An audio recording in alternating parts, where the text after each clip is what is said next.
इस वीडियो में जो है एसएससी स्टेनोग्राफर 2025 का जो एग्जाम हुआ था, टोटल 9 शिफ्ट में एग्जाम हुआ है आपका। और उसमें पूछे गए जितने भी क्वेश्चन है वो सब हम आपको कराने वाले हैं आने वाले कमिंग डेज में। फिलहाल इस वीडियो में जो शिफ्ट 1 है उसके सारे क्वेश्चंस करेंगे स्टैटिक जीके के, और देखेंगे कि भाई नया पैटर्न जो आया है उसका लेवल क्या है, तो आपको पूरा कंप्लीट आइडिया लगेगा। तो एक बार हम शिफ्ट वाइज करवा देते हैं, उसके बाद जो है एक साथ हम कंबाइंड वीडियोस भी आपके लिए लाएंगे जहां पर ये टोटल 9 शिफ्ट में पूछे गए सारे क्वेश्चंस को कवर करेंगे। ओके, तो चलिए स्टार्ट करते हैं। हम लोग देखते हैं कौन कौन सा क्वेश्चन पूछा गया है। पहला क्वेश्चन देखिए यहाँ पर आपके स्क्रीन पर दिया है कि which property of sound determines it's loudness. Okay, तो वो कौन सा प्रॉपर्टी है साउंड का जो डिटरमाइन करता है किस चीज को, लाउडनेस को। ध्वनि का कौन सा गुण उसकी तीव्रता को निर्धारित करता है, तो आप क्या कहेंगे, एम्पलीट्यूड होगा यहाँ पर राइट आंसर। ओके, एम्पलीट्यूड होगा। बहुत सारे स्टूडेंट जो है फ्रीक्वेंसी को लेकर कंफ्यूज होंगे, एम्पलीट्यूड होगा। नेक्स्ट क्वेश्चन है निम्नलिखित में से कौन सा विषय राज्य सूची के अंतर्गत आता है। Which of the following is a subject under the state list. Banking, public orders, defence या एजुकेशन। तो यहाँ पर राइट आंसर क्या होगा, पब्लिक ऑर्डर्स होगा, सार्वजनिक व्यवस्था होगा। तो संविधान की राज्य सूची में सार्वजनिक व्यवस्था शामिल है, जबकि बैंकिंग, रक्षा और शिक्षा अन्य सूचियों में आते हैं। ओके, नेक्स्ट क्वेश्चन है कि which city is home to the cricket ground Wankhede stadium. Wankhede stadium cricket मैदान किस शहर में है। तो राइट आंसर क्या होगा, मुंबई हो जाएगा यहाँ पर करेक्ट आंसर।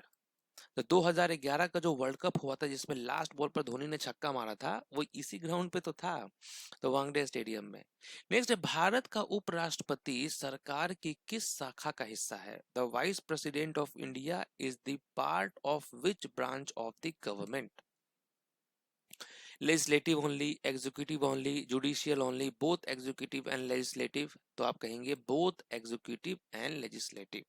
उपराष्ट्रपति कार्यपालिका का हिस्सा होने के साथ साथ राज्यसभा के सभापति होते हैं, इसलिए वे विधायिका का भी हिस्सा हैं।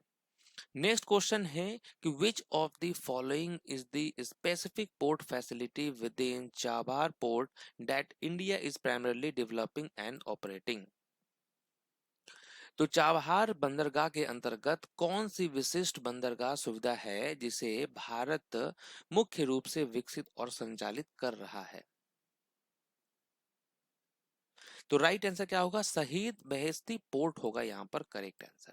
ओके, नेक्स्ट है कि वह भारतीय बंदरगाह कौन सा है जो लौह अयस्क का सबसे बड़ा निर्यातक है। Largest exporter of iron ore. Name the Indian port that is the largest exporter of iron ore.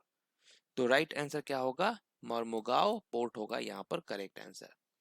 Next है टॉम ऑफ सैंड, ये किसकी बुक है। अंतरराष्ट्रीय बुकर पुरस्कार से सम्मानित पहली हिंदी पुस्तक टॉम ऑफ सैंड के लेखक का नाम क्या है। तो आप कहेंगे गीतांजलि श्री होगा यहाँ पर करेक्ट आंसर। नेक्स्ट है what was the role of the national dairy development board in the technology mission on oil seeds. ठीक है, तो क्या है रोल। तो राइट आंसर यहां पर क्या होने वाला है, to manage oil seeds procurement and processing होगा। नेक्स्ट क्वेश्चन है कि राष्ट्रपति राष्ट्रीय आपातकाल की घोषणा संविधान के किस अनुच्छेद के अंतर्गत करता है। किस अनुच्छेद के अंदर करता है, आर्टिकल 352 होगा यहाँ पर राइट आंसर, नेशनल इमरजेंसी। निम्नलिखित में से कौन सा नृत्य भारतीय शास्त्रीय नृत्य के रूप में मान्यता प्राप्त है। तो आप जानते हैं भारतनाट्यम तमिलनाडु का क्लासिकल डांस है। भारत का वह राज्य कौन सा है जहां सर्वाधिक कार्यशील जनसंख्या कृषि कार्यों में संलग्न है। Which Indian state has the highest proportion of its workforce population engaged in agriculture. तो आप कहेंगे उत्तर प्रदेश होगा यहाँ पर राइट आंसर। नेक्स्ट है the term deuce is associated with which sport. Deuce शब्द किस खेल से संबंधित है। ड्यूस राइट आंसर क्या होगा, टेनिस हो जाएगा। नेक्स्ट है कि which institution was established in 1961 to promote management education in India. Management education के लिए कौन सा इंस्टीट्यूशन है? तो आप कहेंगे IIM, Indian Institute of Management. Next है which union territory has the highest population density as per census 2011। Highest density population जो है किस यूनियन टेरिटरी का है? तो आप जानते हैं दिल्ली का है।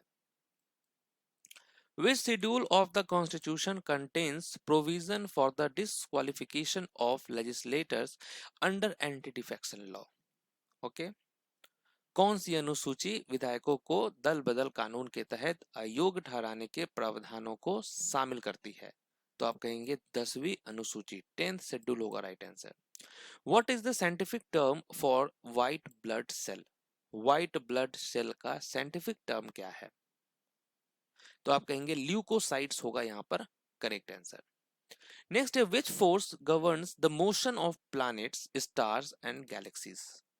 तो ये कौन सा फोर्स है? तो आप जानते हैं ग्रेविटेशनल फोर्स हो जाएगा करेक्ट आंसर। नेक्स्ट है which of the following rivers forms a delta along the eastern coastal planes? कौन सी नदी पूर्वी तटीय मैदानों में डेल्टा बनाती है?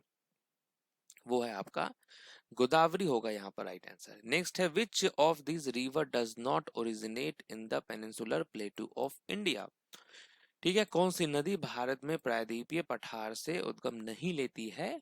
तो ये है गंगा नदी।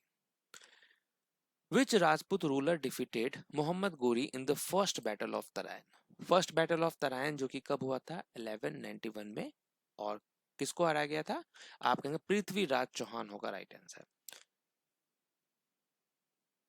नहीं, पृथ्वीराज चौहान तो जीते थे ना फर्स्ट बैटल ऑफ तराइन में, सेकंड में तो उसने जीता था। यहाँ क्या है, तराइन के प्रथम युद्ध में मोहम्मद गोरी को पराजित करने वाले राजपूत शासक कौन थे? तो भाई ये थे हमारे शूरवीर पृथ्वीराज चौहान थे। सेकंड बैटल हुआ था उसमें हार गए थे। नेक्स्ट है किस मुगल सम्राट ने मराठों के विरुद्ध दक्कन अभियान चलाया और इस क्षेत्र में लंबा समय बिताया? वो कौन से मुगल एम्पेरर हैं? तो इनका नाम क्या है? औरंगजेब। नेक्स्ट है who was the founder of Maurya empire? Maurya साम्राज्य की स्थापना किस शासक ने की? तो चंद्रगुप्त मौर्य ने किया था।